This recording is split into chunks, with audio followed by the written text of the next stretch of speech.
Episode 71 of People I Know show. Curt Carstensen joined today by Meagan Nouis from Sweden. Hello, Meagan. Hello. How's it going? It's going very good considering. I'm bringing you back for a brief conversation now. We actually spoke the final day of February. It's the final day of March as we record this. And all of this will turn into a podcast, but the world has changed quite a bit from the final day of February to the final day of March. So explain to me how your life has changed in Sweden. Yeah, it's crazy, really. Just thinking, like, it feels like I just saw you. And also, when you know how much has changed, it feels like it's been so long ago. Just the fact that we could see each other, I think, kind of explains how long ago this was, because I was able to travel to Stockholm. You were able to travel back to the States. And now that's kind of all stopped now. But yeah, so it's been interesting being in Sweden. I have my own perspective of like how things have been going on, but then I like to keep up with articles that talk about Sweden. And I've noticed like, okay, so I'm not crazy. Sweden is kind of reacting differently to this whole situation. So here, things have been pretty relaxed, actually. And I think there will be more serious restrictions coming up because the last 2 days, the death count for Corona has almost doubled. So it took, weeks for it to get to about 100 people. And then in 2 days, 80 more people have died. So suddenly, like maybe there's going to be more restrictions, but for the most part, life is pretty much the same. It's just kind of individual businesses and like events, those kinds of things have either canceled or restricted some things, but people are still going outside, hanging out. It doesn't seem too different otherwise. What is open that you could go to that would make your life seem normal? And what definitely has closed that is kind of making your life strange, perhaps, if it is? Yeah, so they did, I guess, okay, countrywide, they have put restrictions on gatherings. So it used to be more than 500 people. All events with more than 500 people were canceled. And then just this week, they lowered it to 50. So that's been a big cut. I haven't noticed the difference in that because I just haven't been going to events. But what I would say, for me personally, just some of the building hours on campus have changed, but they haven't closed campus down. So it still seems like people are going to campus to work on school stuff. Classes have gone online, but for my thesis, I wasn't going to any classes anyway. So the biggest difference has actually been that most of my friends are international. And in about 2 weeks ago, almost all of them left. All of it, like suddenly. And so I went from having a bunch of friends here to suddenly I haven't had a single friend around, and that's been really tough. And the biggest way, like just knowing that like, okay, it's very much a real situation for my friends, but then here living in Sweden where Swedes are just kind of going about their day, that's been a huge contrast. Were many of your friends that left from countries worse impacted in the earlier weeks than Sweden, or where did they go to, for instance? Yeah, I had several of my friends go back to Germany where they've had, I mean, there's so many cases there. It's one of the top countries for number of cases, but lower in the death count. I had one of my friends go back to Czech Republic where almost the whole country was on lockdown right away. I had a couple friends go back to Portugal and Finland. So those are some of the friends that left already. And then I do have a couple friends that aren't even allowed to go back, of course, to Italy. And then Iran has been shut down completely. So I have another friend from there, and he's not allowed to even go back if he wanted to. So yeah, it's been a weird mix of people going back versus people who aren't. A lot of that just has to do with they would graduate in June, and they just don't want to risk being stuck here once they're done with school. So versus me, I was planning on staying here after graduation anyway. So I don't want to go back to the States right now. Yeah, as we'll get to in the previously recorded part of the conversation, I think you being stuck there is an okay thing for you. Yeah. On the previous episode, my friend Tibor, who is a Hungarian that lives in Denmark, he gave his perspective on how Denmark was handling this, and he mentioned Sweden, not knowing I was going to talk to you, that he thought they were pretty lax on their restrictions. So I'm thinking, you mentioned your friends leaving, like in the United States, not that people aren't hanging out with other people, but we're not supposed to be. It's basically stay home unless you absolutely have a reason to leave. That's not the impression you're getting from Sweden, that if your friends were still there, that you couldn't hang out in a group of 3 or 4? What's interesting is that since my friends have come from these other countries, they've had that mentality of like, no, don't go out. Don't, like, I would hang out with some of my friends that lived in my own building, but we had canceled all of our big gatherings that were with other groups of friends. And so it was interesting because these friends from an international point of view had that strict mentality. And then I've been working a bartending job, which now all of my shifts have been canceled for now. So I'm not working right now. That's one of my other big differences for my own personal life. But when I was working up until like a week ago, Swedes were still going to the bars. Like, we just had a couple extra bottles of hand sanitizer. Like, it was really interesting. But that's where I've done some extra research and reading articles from I think I read an article from the UK and an article from the States talking about Sweden. And they point out make a very good point that Swedes they already have that mentality of, if the government recommends certain health precautions, Swedes will follow that. So there is definitely a difference maybe in terms of like socializing, or they're kind of like following advice, but they're clearly not shutting everything down.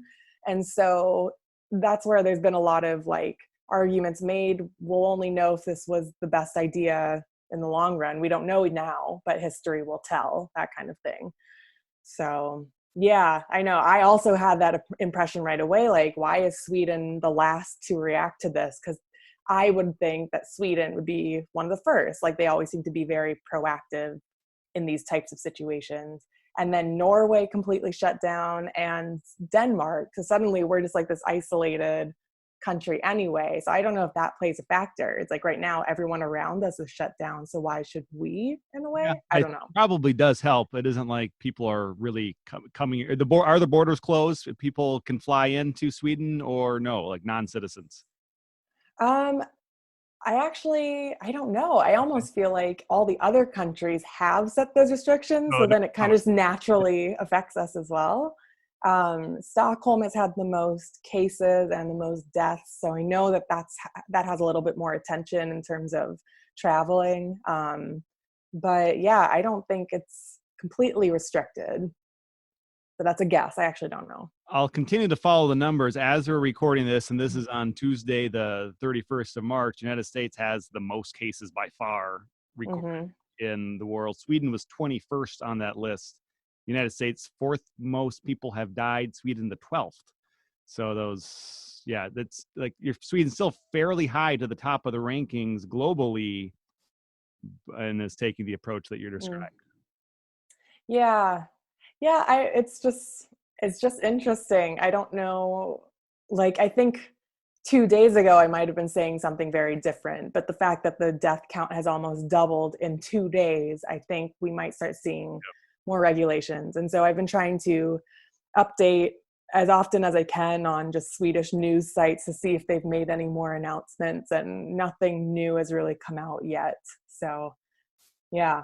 And then for you, how are your days going? Like for me, I realize I'm about to go grocery shopping whenever we finish here. My car hasn't moved in 11 days, and except for when I was in Europe for 2 weeks, that this just doesn't happen. But because I'm not working, the only times I've left the house is I've gone for a run. I think like 7 of the last 8 days. So I'm getting outside, but otherwise I haven't gone anywhere, which is kind of weird, kind of refreshing, a different type of life, because I'm always on the go. So I've got to like settle down and work on things. What's your life been like in that way? Yeah, I think okay, so I actually don't mind this. And I know this definitely does not apply to everyone. I know I'm in like a luckier situation because I have my thesis to work on. So I think that's what's keeping me busy. It's kind of like suddenly all of the other things I was doing to distract myself from my thesis, it's like, okay, now it's just right in front of me every day. And I'm still finding ways to distract myself, but far less often because I'm just in my room 90% of the time. I've also been trying to go for runs because the weather is finally getting warm enough, not every day, but, and then going to the grocery store fairly often. That's, I think, just maybe a European thing. You go every couple days instead of like once a week or every other week or something. But yeah, and then I've gone downtown a couple times. But yeah, that's been interesting, is going downtown and seeing like how many people are out and shopping. And that's where it just doesn't feel like we're in the middle of this pandemic. So yeah. The last time I was out, which was about a week and a half ago, it was people very much then were still out and about, and it seemed like, okay, everyone like me that's not at work is just out shopping or doing something. I'm curious what my impression will be today, how much that has changed, and who knows, the time's going by here, it could get a lot more extreme, or maybe we'll start to relax it again, but I think it's going to be a while. Yeah. Yeah, it's been interesting. I try to stay updated on Minnesota stuff as well. And it basically requires places like the Mall of America to shut down and the casino that's 24/7 to shut down. Because when you take away the places for people to go, then people won't go. And so but obviously it's hard when you look at the other side of like, oh, but you need a job and you need to make income, that kind of stuff. But if we're actually going to try and like, flatten the curve, then yeah, it's like basically people aren't going to stay inside if there's still places to go to. So that's kind of been my interpretation of it. So people are still going downtown because the stores are still open. So like the bar is still open and that kind of stuff. The bar is still open as of today in your town. Yeah, but the bar I work at, and they've kind of hinted like, there could be a chance that they will have to close based on new regulations. So they're just holding out as long as they can, just because of, the economic factor, being able to sustain and everything like that. So yeah, I imagine through most of the world, your situation in Sweden is kind of unique that they're keeping things open, because I just get the impression that countries, and they're talking to different people, countries in South America, countries in some parts of Asia, just they're shut down, and it's kind of weird that Sweden's still just kind of rocking and rolling. I know. And we're like the only country in Europe right now that seems to be open, which is why it's just so interesting, and to actually see it firsthand, because I also I've noticed it. So I just think it is a cultural mentality that people are being more cautious. They listen to regulations. So the main thing that or some of the main points that the prime minister was making here was that mental health is also very important during these times. And so being able to at least go outside and go to parks and that kind of stuff, like that should still be allowed, because then that could have a bigger detriment, like later on. Same with economic things, which I know that's been a huge, huge discussion in the States, is just the economy and that kind of stuff.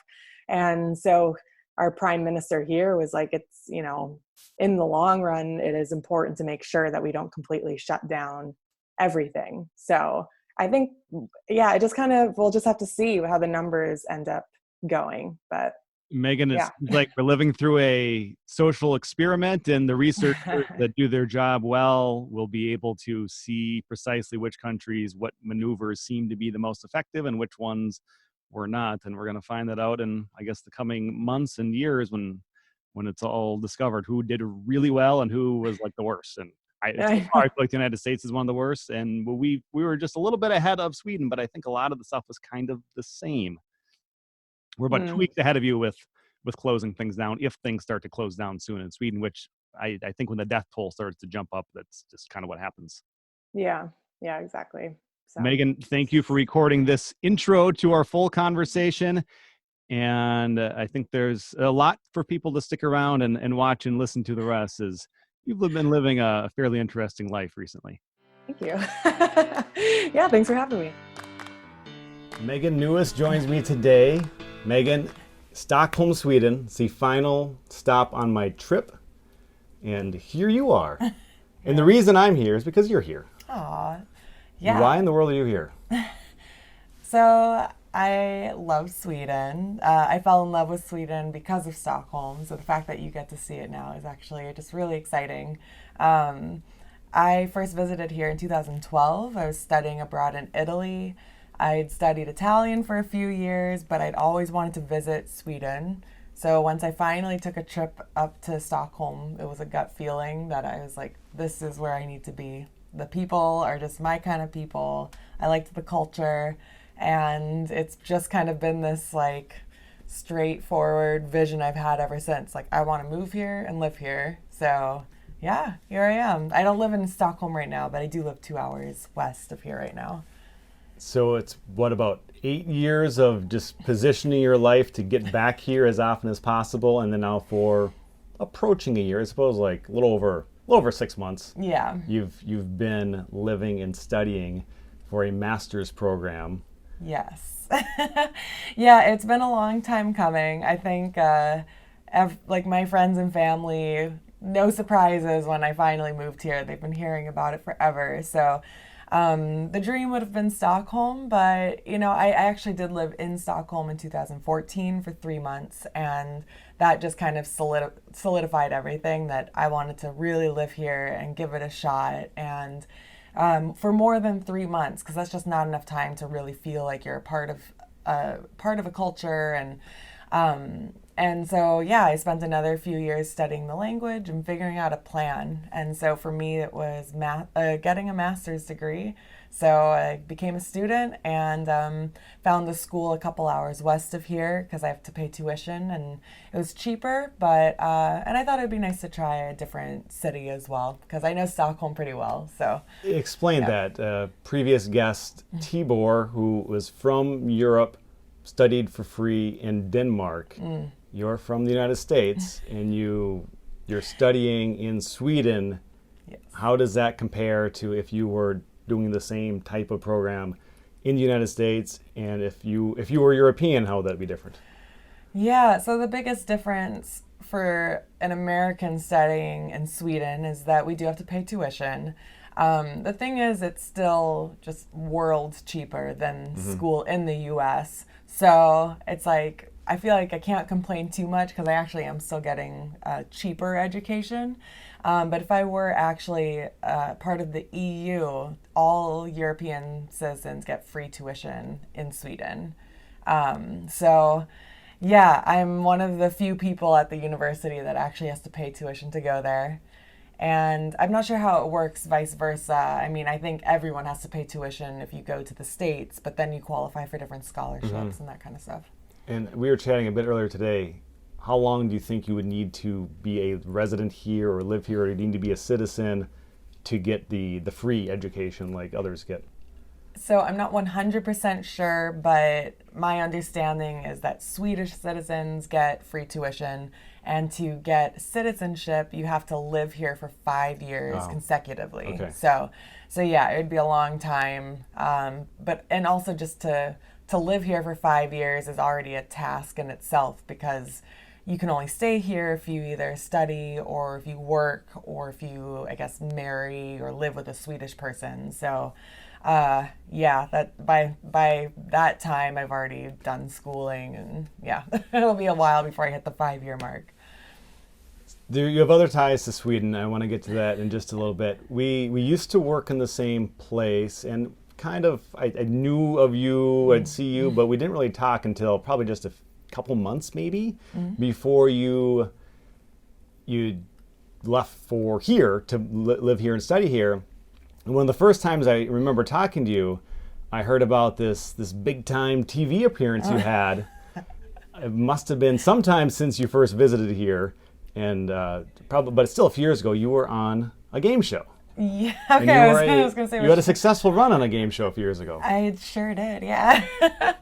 Yeah, so that was 2015. 2015, I visited LA for the first time. My sister My sister and brother-in-law live out there. They had just had their first kid. So I went out to visit the baby, decided why not go see a show while I'm out there, and I went and saw The Price is Right. So yeah, I did my research. I was like, I just wanted to, watch a TV show be produced. And then I realized, like, wait a second, audience members get to be contestants. So I was like, I want to be a contestant. What do I need to do? And so kind of got some tips online of what they're looking for when you audition, because every audience member auditions. And so used those tips and tricks, and then I ended up being the first name called down on the show. And after that, a little bit of luck got me all the way to the showcase. So. And this first time that I really had a conversation with you, you pointed me to the YouTube video where I could watch that episode from years ago, which I will post in the show notes. Oh, so God. anyone that wants, too late now, secret's out. And I'm watching this, and right up until the end, it's like, holy crap! Not only did you win, you came within dollars of winning both showcases because you were so close to getting the number right at the end. It was $15 away from winning both. You were was it $115 or 65? What is it? So if you're within $250 okay. of your own showcase, you win both showcases, and I was $265 off. That's crazy. So part of it is like, I was this close to winning both, but I was also this close to losing everything, because if you're over, then you lose. That's the risk of trying to get too precise. It's not like I was trying to win both. I just was guessing the price that it was. And the thing is, even in my head, when I said my final price, I remember thinking, should I just add an extra $100 just because? It's like, nah, I'll just keep it an even $25,000. And then if I had added that extra $100, I would have won both. But, it's like, obviously I'm not complaining, but it's like, come on, it's this close. I need to know, I think we talked about it then, but I need to hear again what that's like. You're on stage, Drew Carey is the host, right? And you've got all they used to be calling Barker's Beauties. I don't know what you call the Drew Carey's women. Just the models. I think there's models now. Okay, yeah. they've tamed down the name a little bit. Yeah. So you're interacting with these people a lot when you're up there, or is it just kind of a TV show? Like with Drew Carey and the models. Drew Carey, I had a few off-camera interactions because, I got to go on stage and play a game, and they had to cut to commercial after that. So I'm still on stage with Drew Carey. And the one thing about the game I played was I got to play for a car. That's like the dream, right? If you get on Price is Right, you play for a car. So again, I was one away from winning the car. I don't want to talk about it. But the thing is, Drew Carey, so I was so close to winning. He cuts to commercial, and then he leans over to me. He's like, honestly, that's one of our hardest games. We only play it when we're over budget. I was like, what? Apparently that wasn't off the record. Yeah, I was like, okay, oh wow. So he just told me that. But then I was still super close to winning it. So then what would they have done? They're like, no. So apparently they were over budget when they did that. And then I almost won 2 showcases. I could have just wrecked their whole financial plan, honestly. There'd be no more of The Price is Right. You're just like, we're done. Meagan wiped us out. So then explain, you win X number of dollars in prizes. You can explain it if you want, but I've always heard there's a tax situation that you got to deal with. Is that a pain? Yeah. And the thing is, going into this, I've always known that as well. Like, okay, I know there's something with taxes. So when I was on stage and they show me like, you're going to play for a car, my honest thought was, I don't even know if I can afford this, like in terms of taxes. So my first thought was like, well, we'll see. Like, even if I win it, I don't know if I'll get it. But, in the end, I won my showcase, and I won a total of, in prizes, I won $27,000 and some change. And so I was expecting to pay the sales tax, and I thought that'd be the end of my tax story. It was like, yep, I got to pay, I forget how much it was, maybe like $2,000 to $3,000 in sales tax, which wasn't bad, because I won a couple trips, I won a motorcycle, and what ended up happening was the motorcycle ended up being a cash check for that. So they just took out some taxes from there. So yeah, and I thought like, cool, like that's that. What I wasn't expecting was that for that year, my tax, when I had to actually file taxes, that $27,000 in prizes also counted as income. So I hadn't technically paid income tax, which to this day, I'm still wondering, like, that's so weird. Why would I have to pay sales tax and income tax on the same amount? So I'm still wondering if something's wrong. So you think it favored you or it hurt you?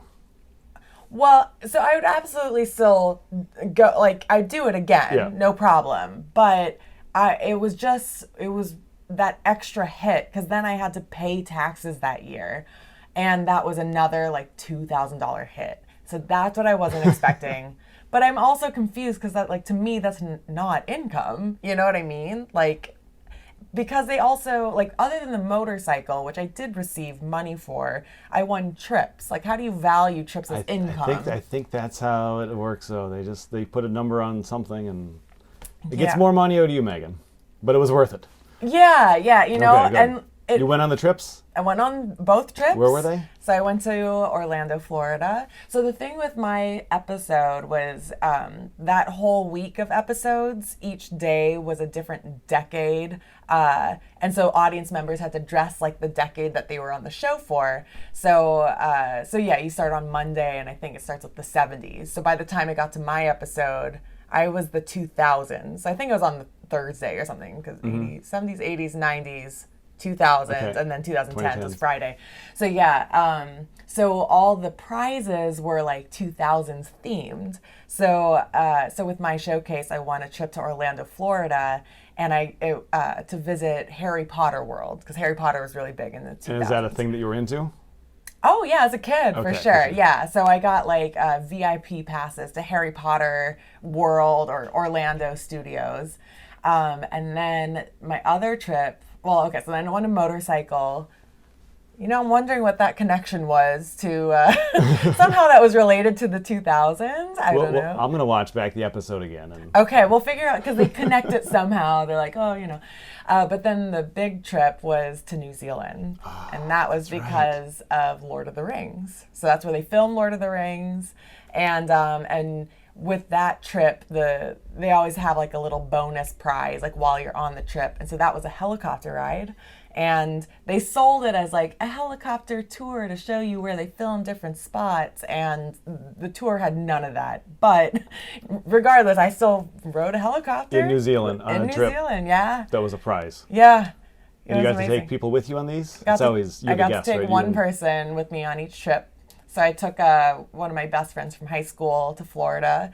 And then I was dating a guy at the time, so I took him to New Zealand with me. So that's pretty cool. Yeah. Not many people have these Price is Right stories the way you do. Yeah. And you said you were the first person called up, and they try to make it seem like it's random, but it's not random. They liked you so much, apparently, that they wanted to make sure you got up there right away. Yeah. So that you might like be a part of it, right? 100%. That's what it is? And yeah, they do. They even tell you, like, it actually takes maybe 5 or 6 hours of when you first get to the studio versus when you're actually like there to watch the filming. It's like 5 hours of waiting, but it actually doesn't feel as long, because you kind of have to, like this section you sign paperwork, this one you're all taking photos, so like behind the, I don't know, like a Price is Right backdrop, and so they kind of break up the 5 hours pretty well. But they tell you the whole time that like producers or like staff is always watching. They're watching you while you're in line to find the fun people, you know? And so I remembered it. I'm like, they, you know, even if you don't feel like they're watching, I was still just making like fun jokes and being outgoing. And so yeah, they've even said like sometimes they'll cross off a name that they were going to choose because they saw someone better, you know, later on. So yeah, you kind of always have to be on point. You played the system a little bit? Yeah, I did my research and it worked. Like I was surprised when I had to do my little 10-second audition. You basically just introduce yourself to the producer. You stand in a line of like 30 people, and he just starts at the one end, be like, hey, like, what's your name? What do you do? Where are you from? And so many people were just deadpan answers like, oh, I'm Rebecca and I'm from California. And he's like, okay, and why are you here? It's like, I just want to watch the show. What'd you say? So, okay, so this is like, it comes up to me, maybe 10 people have gone. I'm like, I got this. So he comes up to me and I'm like, I'm Meagan, I'm from Minnesota and I produce videos. I'm so excited to be here. This is my first time in LA. Like, I just kept going. And so then, and he like lights up and he's like, okay, and he's like, and what do you like to do for fun? I was like, well, I used to be a juggler. I used to be in, like, do circus stuff. Like, my goal was like, just keep talking, just keep going. And I was the first person in that group that he'd started asking those extra questions to. So like, I already knew like that I had stood out at least, So, yeah, I guess it just surprised me how other people weren't doing that, because to me it would just seem so obvious, like that's what you need to do. So, yeah, paid off. I mean, even just to get up to the front, like that's kind of as much as I can try to do. After that, you just have to guess prices and do your best with that. But yeah. Was that the first time you'd ever made any effort to get on a game show or any sort of TV show?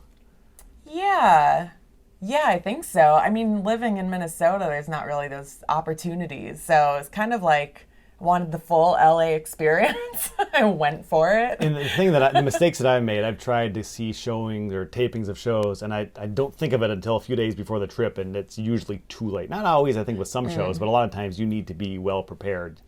And there's websites to find that stuff. Oh. I always think about it, because I don't plan that far in advance of my trip sometimes. Like, when we got to Stockholm, we're just starting to... Basically, you told us what to do a couple days ago. Because there's enough other things we did on the trip that I wait to the last minute too often.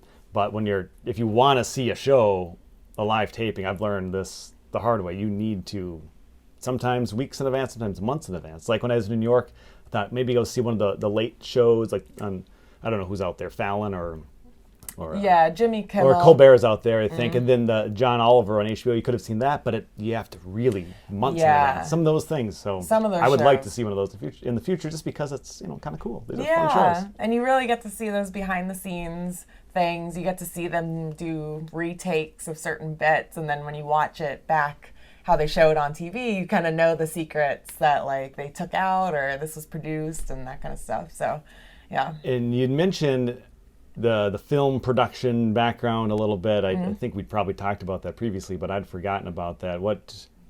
How did you get into that? And I don't think you've been doing that lately. So. No, yeah. Gosh, back in the days of when YouTube was just starting, I was also getting really heavily into juggling. And so I was just a young teenager. I learned to juggle when I was 13. And then, like 14, 15, YouTube starting to become a thing. So suddenly, for the first time ever, people are sharing their juggling online, which you just couldn't access before. And so it really just changed juggling entirely, because you were able to learn tricks without having to, meet up with people and in person and that kind of stuff. So, yeah, I was just excited to kind of show what I was learning. And so through those, I started posting videos of like my own progress and new tricks I was learning. And so that's when I first really started to get into video editing. And then just became more serious, because I started to, get better at it. I started to like it, and I think I just had a good eye for it.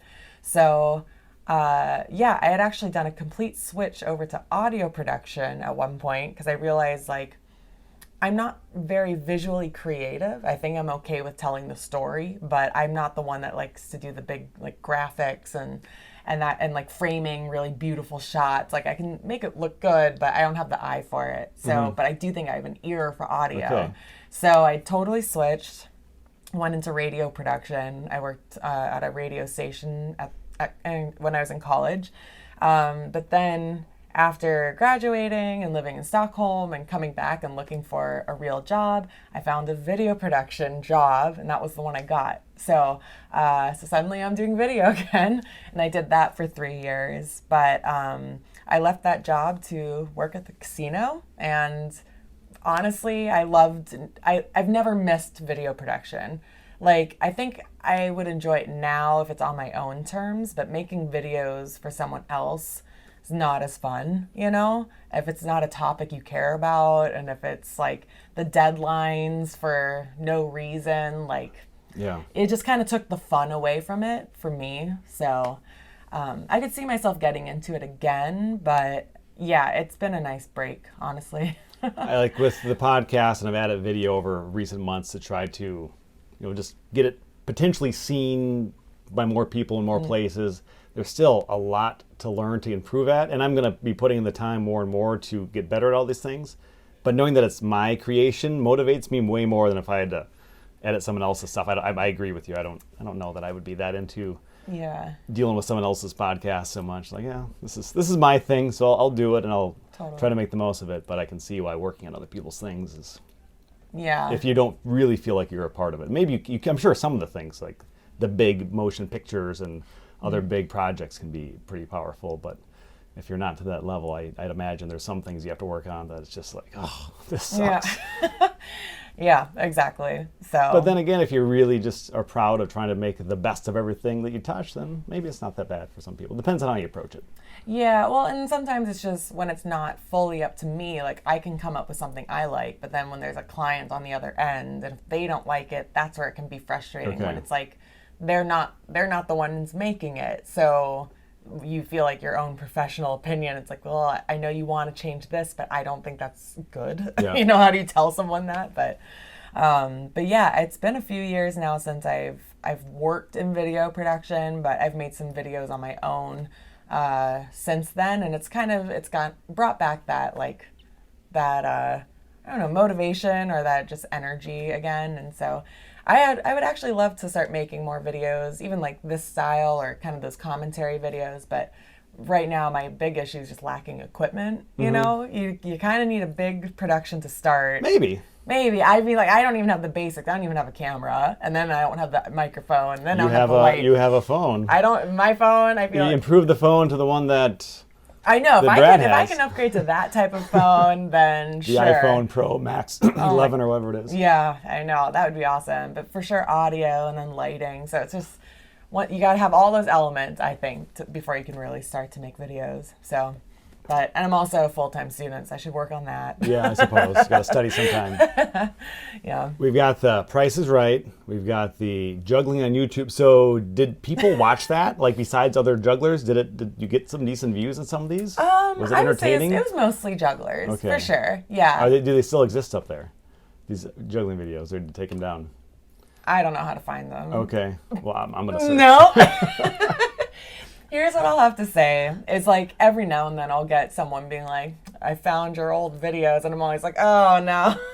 The thing is, I know I could take them down, but part of me knows that that's, as embarrassing as those videos are, they're only embarrassing because I know I can make better ones now. Yeah, but you have to start somewhere. Yeah, so to me it's actually like... This is what, 13 years ago? 14 years ago?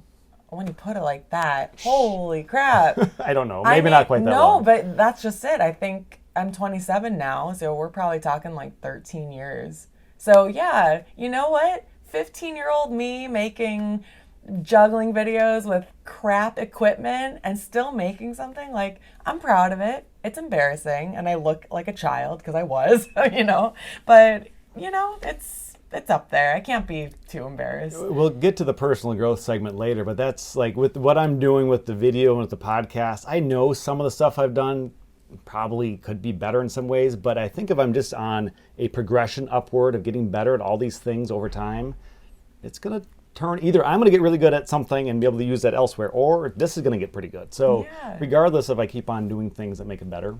That's so awesome. If the 15-year-old version of you wasn't great at making juggling videos, that's okay. You start it, and now years later it ties into whatever else you've done.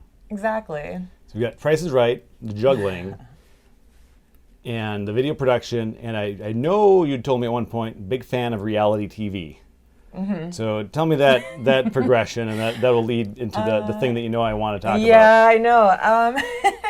It's funny because I always tell people I have a career in video production, and then they'll ask, like, but all the time people will be like, oh, have you seen this TV show? Name any TV show. And I'll be like, nope. Have you seen this movie? Nope.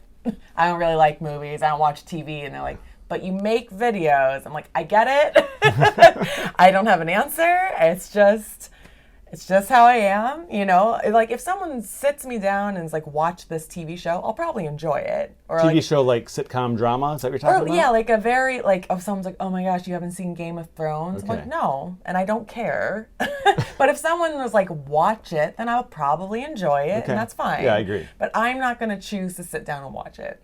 Every now and then, I feel like a couple times a year, I'll go through like a few weeks where I'm like, no, I'm going to sit down and watch these movies and really catch up with culture, So yeah, but I will say out of all the TV shows there are, the ones I enjoy are reality TV shows, but very specific ones.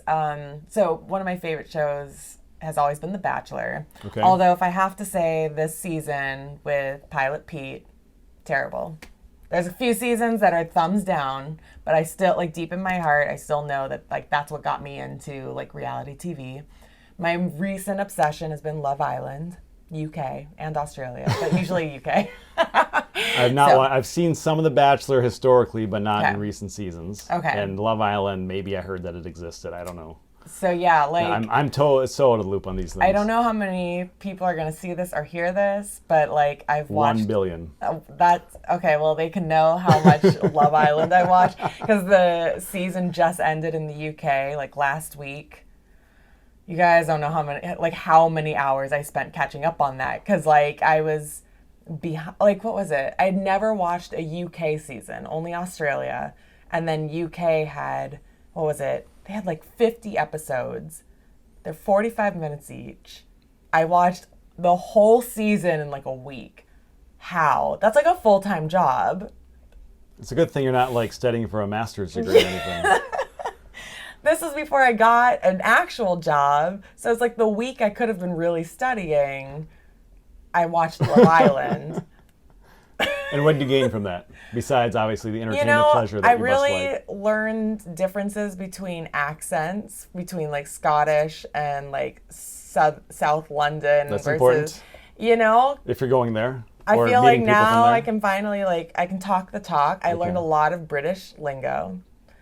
And I also, I like Love Island because they give you like an insight into how other people think about situations, especially with relationships. That's why I like it, is because I think girls obviously overthink and overanalyze everything. Do they? But this is why the show's so great. They'll then cut to the group of guys talking about like nothing, nothing important. You're like, wow, they really just don't talk about anything interesting sometimes. I mean, like, then you can tell when they're forced to talk about like feelings, and it's still just not on the level. You don't think it was girls. just edited that way for your enjoyment on TV? No, that's why it's the charm of Love Island is very different from any other reality show. Okay, I'm talking way too much about this, but this has been my life for about 3 weeks now. You got to get it out somewhere, so this is your platform. Okay, while we're talking about reality TV shows, yeah, Love Island's good. Okay. I don't know what I'm going to do now that the season's over. Maybe they'll make another one for you in the future. So Well, yeah, but that's not until like June. Okay. Yeah. What else then about reality TV? What do you want to know? Well, has there been other shows that you've really gotten into? Like what is there? So it's just like the love, relationship, dating type of shows? Yeah, I like competition. Competition and for dating. for dating. Yes. Like not into Survivor, not into American Idol. Like, again, if I were to watch it, I might enjoy it. But for me, it's like relationships, competitions, like emotions. That's what I want. Okay, so game shows, reality shows, at some point, as you were trying to get back to Sweden, you told me, you applied for this Swedish reality show for Americans. Yeah. Or for at least non-Swedish born people. Yes. The show in Swedish is called Allt för Sverige, but they translate it to The Great Swedish Adventure. It's a show that I've heard about for years, where they actually have Americans with Swedish heritage. They go onto this show and fly to Sweden, and then they experience Swedish culture for the first time. And then like the grand prize, here's the biggest difference between Swedish and American reality shows. The prize is that you get to meet distant relatives. I would do That's that. what their budget can That'd be fun. afford. Do they like then make you live with them, or they No, they like have a party and then they're Okay. like, we are complete strangers, but apparently we're related somehow. I don't know, but I applied for it. Okay. I was like, you know what? Because I didn't apply for it because it always would say on the application, like people who have never been to Sweden before. And I was like, well, dang, I would totally go on a show like this. Well, then it was just over a year ago. I see the advertisement again because I follow like Swedish postings in Minneapolis and stuff like that. And for the first time, that like qualification was no longer there. Okay. I was like, okay, that's not a limitation. So I was like, this is my chance. I'm going to apply for the show. So yeah, I applied for it. And I filled out in my application. I think they even asked, like, oh, have you been to Sweden, whatever. Explained that I have and that I had lived here and I studied Swedish. Well, I got a call back. They were like, hey, we like your application. We want to know more about you. Can you make a video? And so, yeah, so the process is going and I'm getting feedback from them and they absolutely, like, they love me. I'm like, this is awesome. You know, like, oh my gosh, it's crazy. And so it's all going well. And then they reach out to me and they're like, we just realized you have been to Sweden and we want people who've never been here before. It's like, that's not what the application said. And they were like, yeah, well, we took that off because we thought maybe if someone had like a layover in Sweden or they visited as a child, like we didn't want them to feel like they can't apply. So they took that out completely. They're like, but you've lived here. It's like, what if I can pretend that it feels like the first time when I visit? And so they're like, no, we're sorry, you're overqualified for the show. And so anyway, I was really bummed about that. And they said that they would actually pass my name on to another show, which is the Swedish Bachelor. So that was just like a crazy idea, but I was like, sure, pass my name along, you know? Now, did they suggest this or did you suggest this? Or how did this even come to be? It was kind of both. Like I totally joked with them being like, well, is there another show? Do you have like the Swedish Bachelor? Like I didn't even know if the Swedish Bachelor was a show. And the gal that was talking to me on the phone, she's like, they're actually casting for that right now. And I know the girl who's casting for it. I'll pass your name along. I'm like, what? So I'm like, you know, sounds too good to be true, but she suggested it. But then 2 months later, I got the phone call from the casting director of the Swedish Bachelor. So that was kind of the first time they reached out to me, and the same process started where I filled out some like questionnaires and made a video and a Skype interview, and they offered me a spot on the show. So yeah, I'm the first American they've ever had on Swedish Bachelor. So that was exciting. And I'd imagine if not for you, they wouldn't have had an American. Somehow this came together where the new idea arose, like, oh, why not just do this for the fun of it? Yeah, absolutely. See what happens. Yeah. So, I mean, I definitely get the question a lot, like, how did you end up on the show? And it's like, the craziest part is I never applied for it. It just it actually was just, you know, going one route, but wasn't quite a good fit. So they sent me to the Bachelor. And that was also a good fit because I was already moving here. So I kind of told them, like, you know, the idea of meeting a Swedish guy is completely realistic because, like, I'm moving there and, you know, like, I have no plans afterwards. I might stay in Sweden, I might come back, but, like, I'm open to anything. So, yeah. From the time it's told to you that you're on the show, what's, like, the next amount of time? Like, how long before you go to shoot it? Where do you go? And what's your life like? Dude, if you probably can't tell anybody, right? Oh, so I couldn't, yeah. It's nice that now I can talk about it, no problem. But at the time, I was already, like, completely sworn to secrecy. So trying to tell people why I'm about to disappear, like, and I don't know for how long is very confusing. Yeah, no, Sweden, I wish, it really gave me a good foreshadow to what living here would be like. But they finally told me, like, you're on the show and you leave in 10 days. And I'm like, what? My job didn't know yet. I didn't have anything for the show because, you know, you're supposed to wear all these gowns and beautiful dresses and all this stuff. I was like... You have to bring that, that's all. Yeah, I have to bring all of that. There's no wardrobe crew on the Swedish Bachelor. No. So the next 10 days were some of the most stressful days I've had.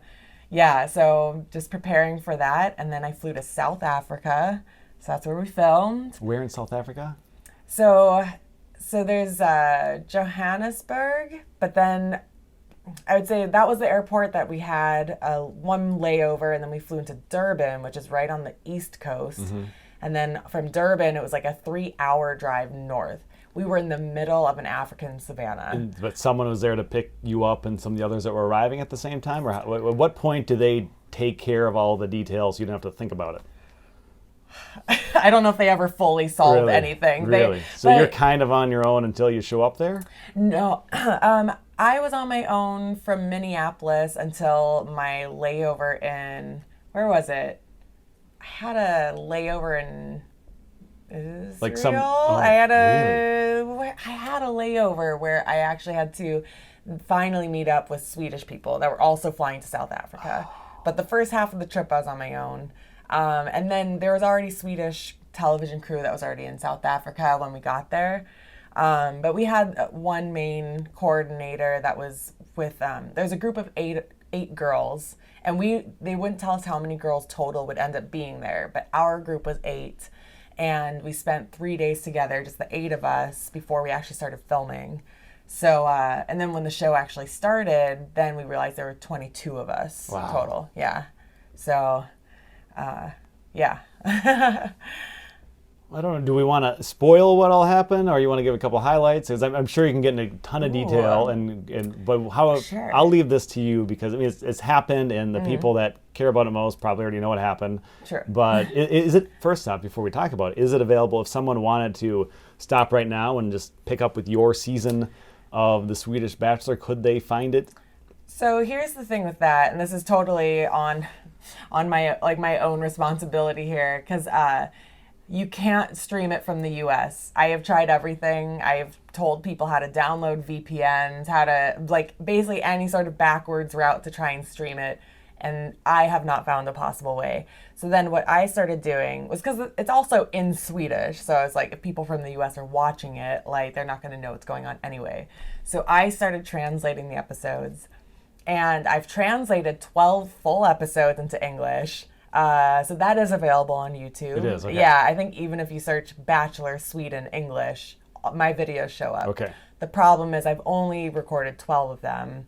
There's more after that have not been recorded. But, it's nice to know that people actually still want to see what happens. Because to me, I'm already feeling like, oh, it's old news. But I'm still getting comments on these videos being like, I want to know what happens. I'm like, okay. So, but now, as we've established, I'm a full-time student and a job. Although Love Island's over, so maybe I can actually fill this in with Bachelor Sweden.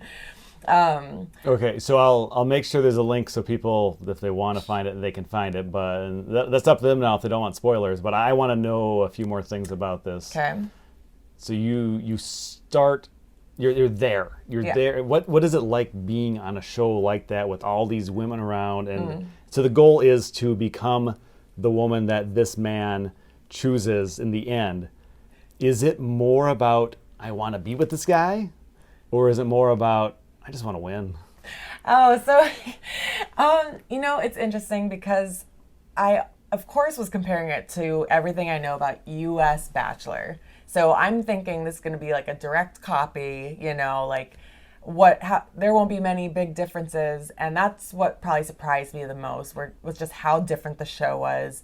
The production was, of course, much less than US Bachelor, but also just the way they went about it and the, what was I going to say?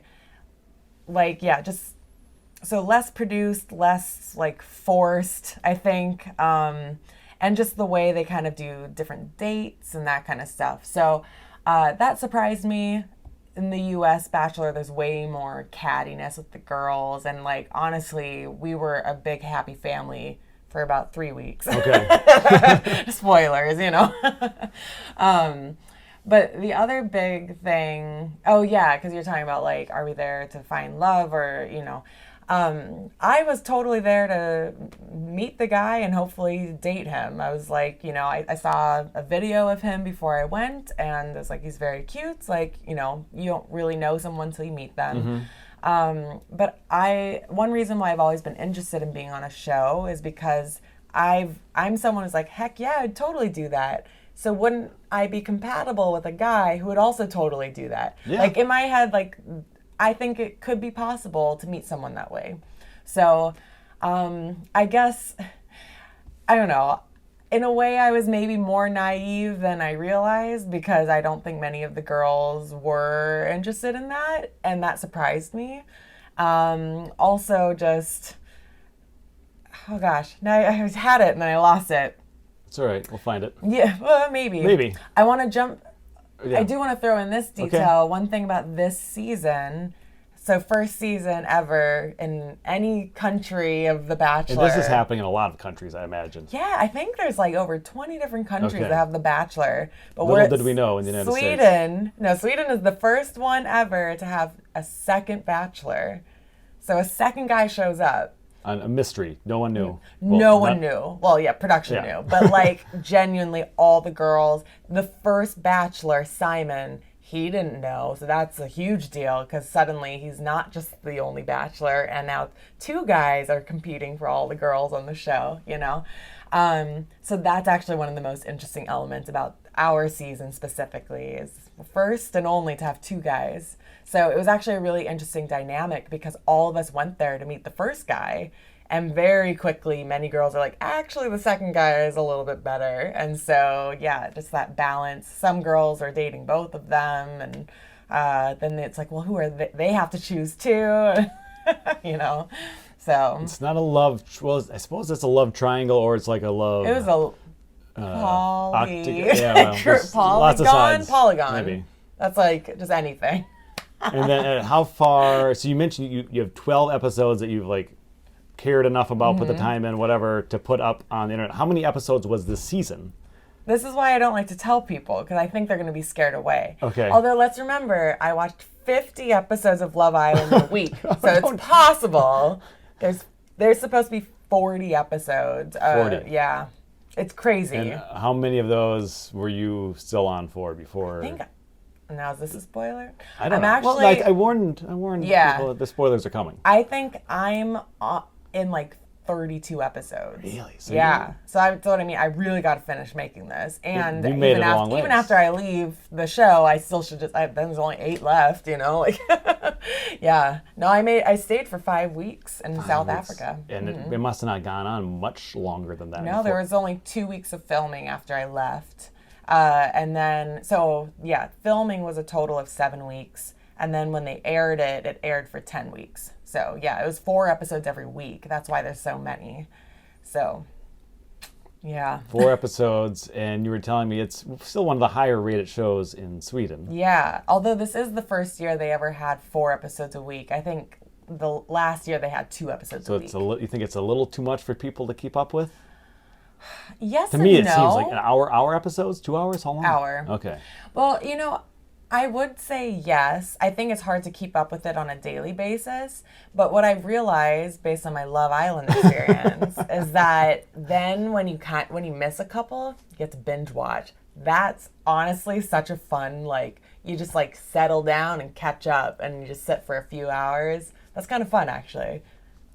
A couple more questions on that. I want to watch the ones you've in, but it seems like such a big chunk of time. So I need to at least see a little bit of it here. On YouTube, you can set the speed setting to like 1.2 or 1.5. You can start cruising through these things. That's what I do with podcasts because I have so many that I want to listen to. That's the only way I can get through them all, and I still can't get through them all. Oh. But then I don't take in as much as well because I don't think I can comprehend it. Anyhow, I want to, one more, whatever on that topic, on the experience. What's a takeaway from that experience that you think is an interesting note to share? Oh man. However you want to go with it. Because I'm sure we could talk about it for so hours. Open. Yeah.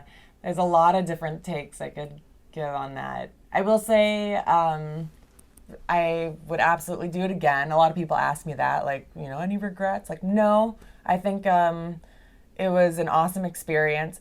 The thing is, if you do end up watching it, you'll see that I had a difficult time because neither guy was interested in me, and it's so obvious.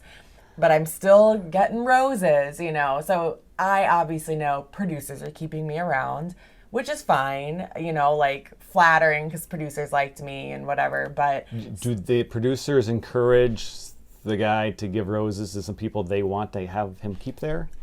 I don't think they'll admit that, but I think we all know that, yes, they do that. Okay. And I think once it gets to a certain point in the show where it's like, okay, we're really only down to like their favorites. Like that was when I finally got sent home. You were a unique variable in this whole thing. Yeah. Because you were you spoke a little Swedish, or you're mostly speaking English? I'm like 99% English, which, was...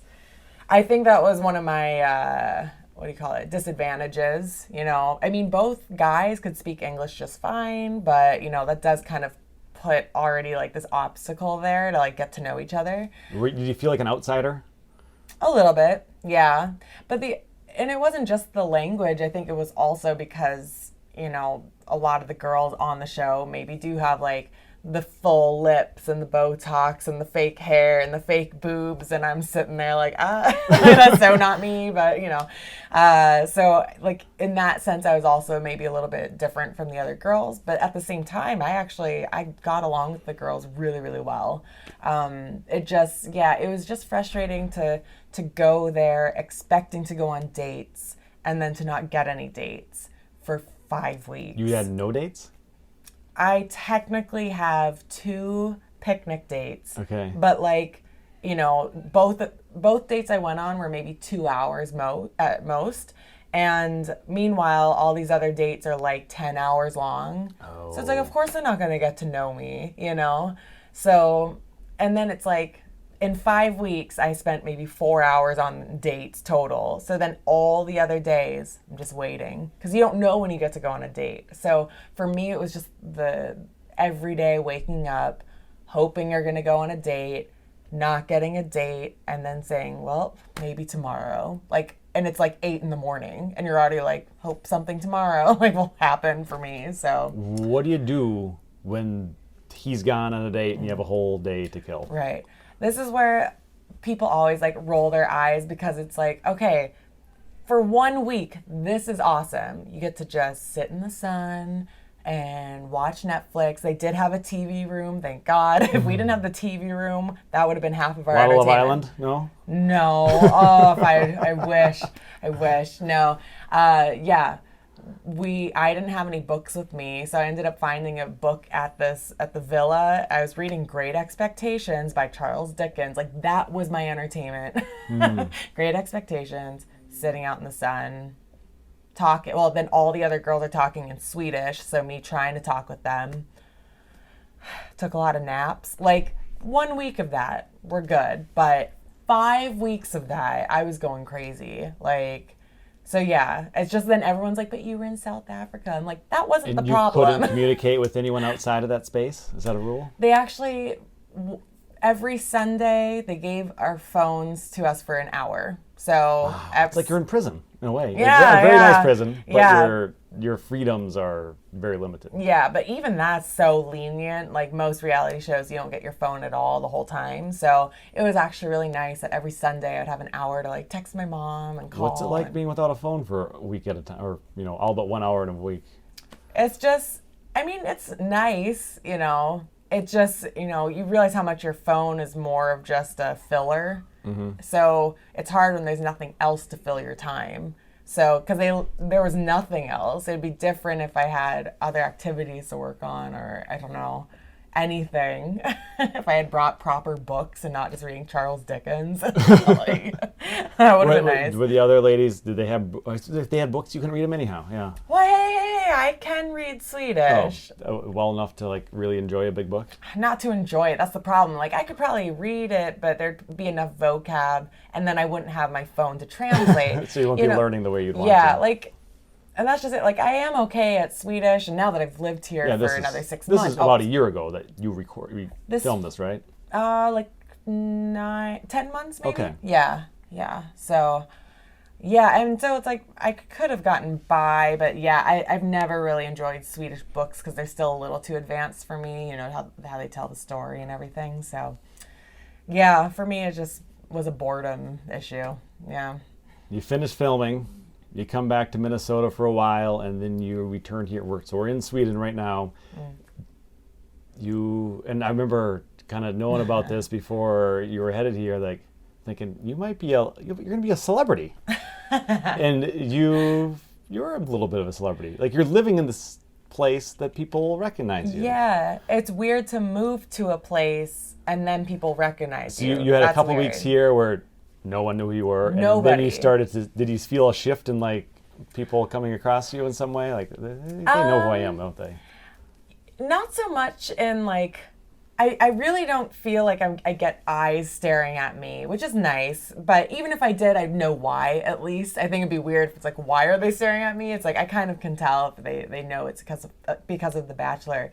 But what was fun was, you know, I moved here end of August, and then I signed a contract. Like, I can't tell anyone I was even on the show until like September 23rd. That's when they're going to officially announce the cast of The Bachelor Sweden. So now I'm at school, I'm meeting all my new friends and like people from all over Europe and Sweden, and just for 3 weeks, I'm just my normal self, you know? And so, which was nice because I knew I had this secret the whole time. And so then when it was finally revealed, that was just really fun because then everyone was just like, what? Like, like, surprise. Like, I was, 4 months ago, I was in South Africa filming a reality TV show. And then once the show was happening, that's when I finally had some people coming up to me. But what was, most of my friends at school are international students who don't know any Swedish. You know, I'm friends with a lot of Germans and other English speakers. And so then suddenly I had a bunch of Swedish people coming up to me because they can watch the show. It's in Swedish. And yeah, the thing is, like, the show ended in December. It's currently, I guess tomorrow is March, you know, and still happens all the time that people will like point it out to me, or it's usually if I'm like buying something at a store, or if they come up to me at my job and they'll be like, "Are you Meagan from The Bachelor?" And I'm like, yeah. So it's really nice. Everyone's really nice about it, and that's awesome. You know, I'm glad people liked me on the show. It'd be a much different experience if I had been like the villain or something. So yeah, I had a good experience. Would Swedish people, if they didn't like you, would they express it to you? I don't think they'd tell me to my face. I do still think they'd maybe say they recognize me, maybe.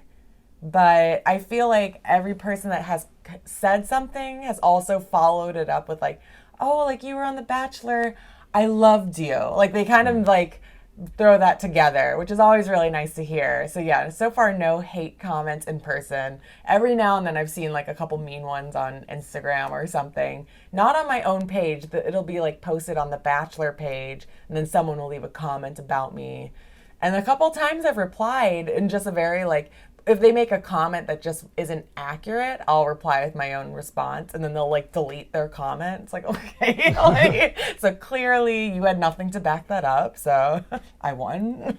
I want to know what's one, maybe two things about Sweden that really is different than the United States that you think people might not know about. Maybe Swedish people aren't aware that how different this is, or for someone that's never been here, comparing maybe to the United States, what's something that really stands out? It's different here. Oh, I know. The thing is, like, I could come up with so many. I'd love to come up with the positive things too, but the first one I am thinking of is customer service, because I've lived here before, and I still experienced culture shock this time when I moved here.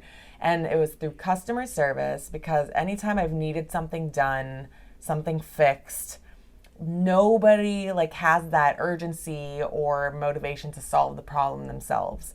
And so when it's been like, oh, I need internet set up, or I need, what would be another example? A big one for me is getting medications from the doctor. And every time I've needed help, I'll go to them, and then they'll say, oh, go to talk to this person. It's like, okay. So then I go to that person, like, oh, you're going to have to go talk to this person. They try to pass you off? Yeah. And then this person will be like, have you talked to them? It's like, they sent me to you. Like, and so I've called it the Swedish Shuffle. Because they're like, either go this way, you know? And the thing is, I've talked about this with other people that have moved here, and they know exactly what I mean. So it's just so different from the States, where it's kind of like that first person that you get contact with. Not always, but at least they'll kind of be like, I know who can give you that answer. I feel like Swedish people, they're just kind of guessing. They're like, well, I don't know, so like try here. Yeah, a big one was when I was trying to like get like phone service on my American phone. I think I visited 6 different places, and I still don't have service on it. It's like I still just use my American phone service. And yeah, it's just frustrating. But then also at the university, where they have international students, they make it sound like they've never had a person come up to them with international questions before. So yeah, the thing is, like, I've realized this goes so much bigger than how I've just explained it, but that is a constant mentality of just like, we don't know, try over here. And it's like, they didn't know either. Can someone please just fix this, you know? So yeah, that's one of my big songs. Okay, then how about a positive thing of why people from here, maybe especially, why their life might be better in some way? Like what do Americans not realize? Like in the happiest countries on the planet, Yeah. Latest one I think that I saw, Finland was one, Denmark was 2. I don't know where Sweden is, but it's up there. Right, and that's why I say every year that list, they just kind of like, countries up they in just like shift them all. They kind of like roll the dice, like, oh, it's Sweden this year. People are happier, and it's like cold here. Something. It's not like perfect weather, but people live a happier life. Why would you say that is? Do you think it's true? Do people seem like in good moods and? Yeah, I think a lot of Swedish people might not realize how good they have it, just because this is how they've always grown up. But yeah, you can definitely understand why they don't maybe have things to complain about either. Like, they really have a good healthcare system, education system. Like, they get free education, free healthcare. I found out you get free dental care up until you're like 25 or something like that, just completely free. So all of those things are really great. The other thing that I also really enjoy is actually public transportation. And maybe it sounds silly, but coming from the States, where it's just so unnecessary with how we have to drive cars there. And the thing is, I don't think it's because people want to drive cars. I mean, sure, yeah, there's times for it, but it's because you have to. And then they complain about traffic and all this. It's like, well, they just worked on the transportation system. It could be so much better. Mm-hmm. And Sweden really is good about having public transportation, safe bike lanes that are not on the main road. And just then everyone kind of learns like the biking etiquette and that kind of thing too. It's like, yeah, people are used to looking for bikes because there's so many of them. Not me. I almost got hit twice. Oh my! Wait, what? Oh, because I'm listening for cars and I'm crossing streets maybe when I shouldn't be, and then bikers are zooming right past me. And, okay. I didn't get hit, but it's like I need to pay attention to this, and I'm sure people, if you're living here, you learn pretty quickly to pay attention. And you're in a tourist city, but for sure if you're living in like a smaller town, Swedish city, everyone knows like there's a biking road off to the side of the main road, and then there's always buses you can take, and so that's one of my favorite things actually about Sweden. There's plenty of others, but that's the first one that comes to mind. Okay, Well, we'll leave it at there for now. Let's move on to my personal growth segment. Do you have a story about something you're working on, have been working on, something that's really helped you that you think someone else hearing it might help them? That's so tough. I feel like in a lot of ways, there's a lot of answers because I think I'm always trying to better myself. And recently, I would say it's, I've moved to this country. I am now the immigrant that has to figure out how to do everything. And it's definitely been challenging. So I would say I've just really had to work on throwing myself into it much more than I have. I think one thing is that I kind of just expected to get better at the language just because I was here. I was like, well, yeah, I'm surrounded by it. Like, I'm going to meet Swedish people, no problem. I'm going to speak Swedish every day. And it took me 4 months to realize I hadn't done any of that. And that's why I moved here. I moved here to become fluent at the language and to be in the culture. So it took me, I visited home for the holidays, and that's when I really had to reflect on, like, what am I doing in Sweden? What do I want to do? And I came back being like, I have to put in the effort. And I can't just expect these things to, just to happen. Learning a language is hard, which, I guess you think you're going to, how do I say this? Like, I can read all day long. I can listen to TV shows and radio and really start to understand it. And then when I try to speak it, nothing comes out. And so I realized, like, I got to do something about it. So is it a lack of confidence in those moments? Like, you might not. Yeah. And I think that's common for people with new languages when they're immersed with the people that know it. You lack the confidence to say, because you know you're going to be looked upon and the things you're not getting right. And that probably relates to a lot of things in life where we're not as confident as we want to be, so we don't do it. But it sounds like you reflected on what you had been doing and realized you're not happy with your effort. Yeah. And I realized, like, I always knew I wasn't putting in the effort, and for sure because I was too nervous or scared, or maybe I could start it off okay, but then if they asked me something else, then I would fall apart and like, oh, I'm sorry, can we switch to English? Like, I would just immediately default to that because Swedes know English. So that was my other problem, was like, I knew they knew English. So then I would just speak English because I wouldn't challenge myself. So I've had to find situations and purposefully put me into them so that I had to speak it. And so, yeah, I've been able now to, like, I found like a weekly game night where I can go and play board games with Swedish people, and I'm the only English speaker there. So that's also helped, not having kind of like other friends as like a crutch that are English speaking. It's like, no. Do you like tell them, I don't want to speak English, I'm here in part to improve my Swedish, so exactly. Let it happen? Yeah, and they want to be like, we can speak English. I'm like, no, like, stop it. And they've been very understanding that, like, there will be times I need help or maybe some clarification, but for the most part, Swedish, I need to. So that was step one. Finally got onto Tinder, and I was like, I need to meet somebody, and I need to meet a Swedish person, please. So that helped. So you've met somebody? Oh, I've been talking You've been dabbling. Yeah. But what's good is that, like, even though when we meet in person, it ends up being English because, of course, the texting has been only Swedish. And, like, that, man, the amount of time I spend trying to craft my messages and really, but just to, like, proofread them and really make sure that, like, it's what I want to say. But then they'll tell me, like, wow, your writing is amazing. I'm like, okay. And your Love Island watching and your Swedish writing, things that you take a lot of time. Yep. And really exactly, putting in the effort. Yeah.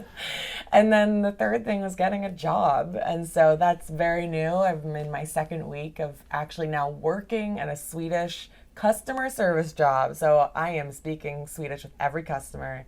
And it's just, even though the conversations are starting to be very, like, similar, it's always related to, like, ordering something, whatever, that's still really helpful. Because once you start getting into that like mindset, it's easy to just want to say other things in Swedish, you know. It's hard to just jump right into it like yeah, cold-blooded, I guess. So you're going to become better and better at having that conversation about what they're ordering, and then you'll be more confident in that conversation, be able to lead into the next thing you talk about. Yeah, I've realized like it definitely starts to like transition into other topics, and I've really enjoyed when I have customers sitting at the counter, and then I can actually like, they'll want to actually talk to me more. They realize I'm not from here, so then we kind of talk about all like other things too, just like why did I move here. So it's been really good practice, and just yeah, so that's for me, that's what I'm working on the most right now. Just throwing myself into learning Swedish for real, and not giving up on it, not expecting it to just happen.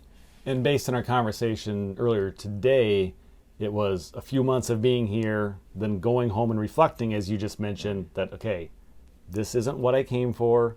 I need to do better. Here's what I can do better. And you're doing these things. Yeah.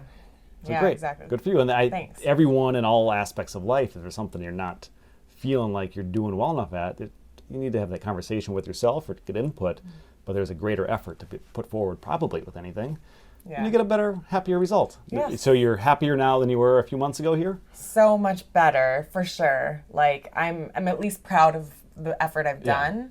And I think, you know, I am starting to see improvement already, but I think that's going to come with time. So I just know I'm finally on the right track, which is really exciting, because I think for 4 months I was just really beat up about it, being like, why, like I worked so hard to get here and then not doing what I came here for. So and a lot of it, I think, is building a structure within our lives that you're going to show up to the game night when it's available. You're going to show up to work. Like the structure's there. You're going to get better at this because of the structure. Yeah. If you just think, I need to get better at this, how do you do it? But if you build the structure, you can start to do it. Yeah.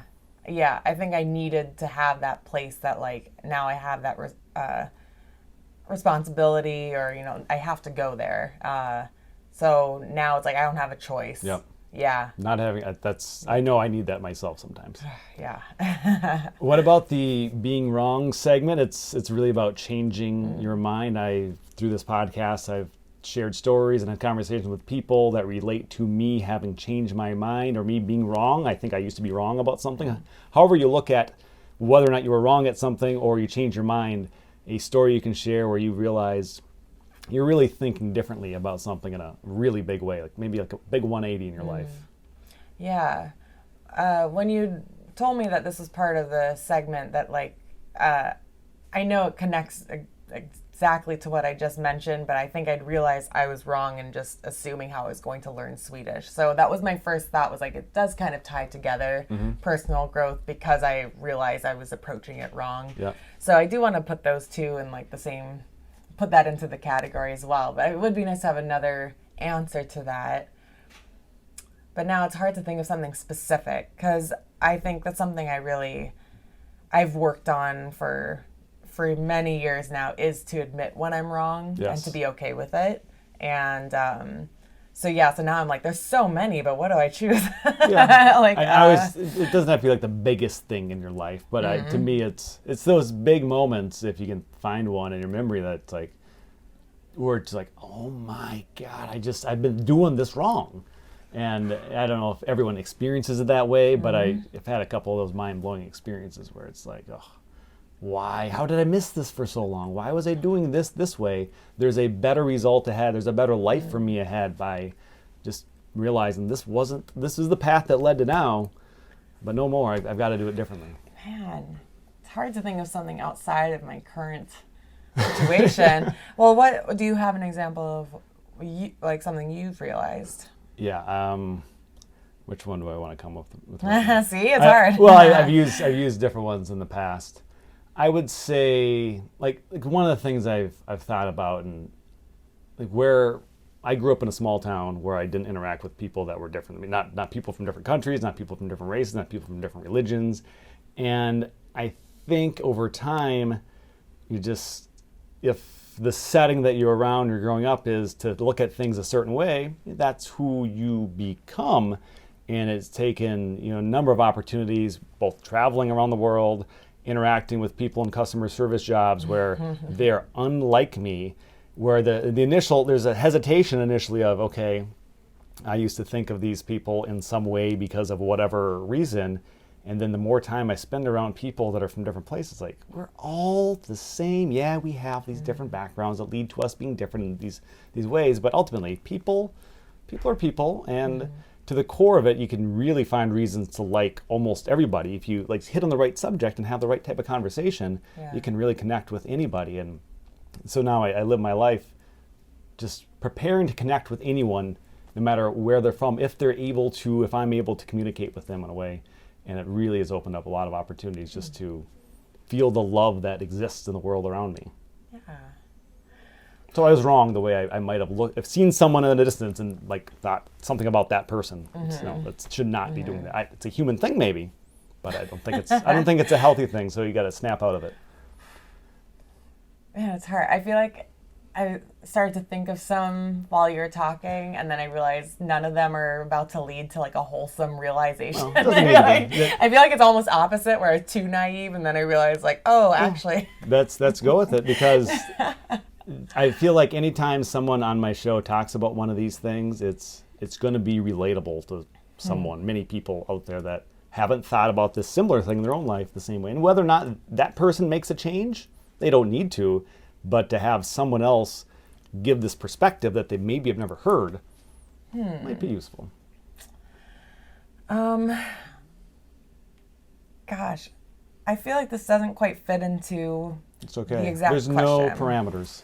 Yeah, because this is something, okay, maybe it's like one of my own, is it a philosophy? I feel like that's not the right word, but it's basically something that I stand by regardless of like when it goes the way I want it to or not. It's still something that I will always choose to do. And that's just the idea of like being kind to everyone, but also, I guess, more specifically, when it comes to interactions with guys and guys interpreting it as flirting or not, this is, I think what I've really, I basically don't want to become one of those like the girls that give girls a bad rap, if that makes sense, or it's just like, oh, okay, hold on, I gotta I like where this is going. I don't know where it's going, but I like that because you mentioned earlier about how much you've learned from watching these dating reality shows and your own experiences in your life. So whatever you're going to hit me with here is something that I want to hear. You brought up a good point. This is exactly why I like watching these dating shows, is because I've noticed how often these girls talk in their little groups, and I feel like I'm not on the same wavelength as them. Like, I basically always see it from the guy's point of view and not the girls. And so, yeah, basically, I don't even know how to, maybe by the end of this, I'll summarize what I'm trying to say, hopefully. I have a summary pre-packed now based on what I think you're going to say, but I'll hold on. Okay. I want to mention that when I've tried to explain to like my mom and my sisters, like, oh, like, yeah, so I was having this conversation with these guys or whatever, and then they asked me out and I was like, oh, I just want to be friends because I like talking with them and like it's totally fine to talk with them. And my sisters and my mom are always like, Meagan, they're guys. They're going to think they have a chance. And I'm like, why can't I just be friends with guys? Like, why can't I just have real conversations with them and treat them like human beings? I don't have to lie to them about my phone number. I don't have to ghost them. I can just be honest with them. And what's wrong with that? And I feel like so many times I'm discouraged from doing that by other girls. Because you're supposed to be a certain way. Because I shouldn't lead guys on because guys are thinking there's a chance. That's how they put it. It drives me nuts. I want to add one little thing to that. For a perfect example, this was last week. I've now had my new job for, 8 to 10 days. I've already had one guy try to give me his number. And it's one of those things like totally flattered. 0% interest. And it's just, the tough thing is like, I don't even know if I want to date right now because I'm in Sweden and I don't know what I'm going to do, but like, I still like to talk to people. And then I had another guy, it was like, great conversation. He's almost twice my age, divorced, has kids, and he asked me out to drinks. I'm like, you're over 20 years older than I am. Like one of those things where it's like flattered. So you could have more great conversation with him, but you think he's going to think that it's going somewhere that you know it's not. Yeah. And, or just like, did he think it was going somewhere? Or Probably, yeah. Or is he just so like, wow, I don't have, like, I guess to me, it makes me sad to think that like the conversation we had was like unique to him or something like that, where it was like that exciting that he wanted to pursue something. And to me, it's like, I just like to talk to people but I so rarely get to that point where I'm interested. I don't know. Here's what I think. This has happened long before us, probably. So you like to just have engaging, good conversations with people. With anyone. With anyone. And when you do that when a woman is maybe especially someone that's attractive or energetic or whatever, and that's you has that with a guy thinks, all right, she's into me. So women have learned, or whether or not they've been told, you can't have those types of interactions with guys, or if you do, you're going to have to deal with this, and they don't want to deal with this, so they stop doing it. Oh. In the middle of the hostel here, trying to record. This is high quality video entertainment here. In a hostel you once worked at. So my thought was, if you have these conversations with guys, women learn not to do it. But the problem is because people are unwilling to be honest with, okay, I like talking to you, I'm not interested. And people can't be honest in that way because either people get offended or hurt too easily, or people are afraid to offend and hurt people. When we're human, we do these things. But if you could have the great conversation and at the end of it say, I'm not interested. And if I have that conversation with a woman and they tell me that, it'll hurt a bit, but I'll be like, you know what? I understand. I understand that I can have a conversation with someone that I'm not going to be interested in dating based on whatever. Yeah. And I can still have that conversation. So it can go both ways. I just think people aren't quite honest enough in those moments, and people get hurt too easily. And if we were more honest and people didn't get hurt too easily, we could have all these great conversations all the time. Yes. I totally agree. I also just think when it's based off of like a first time interaction, that kind of thing. Because I think that's when they'll see my personality for the first time, and that's when every topic is a new topic, so everything's exciting.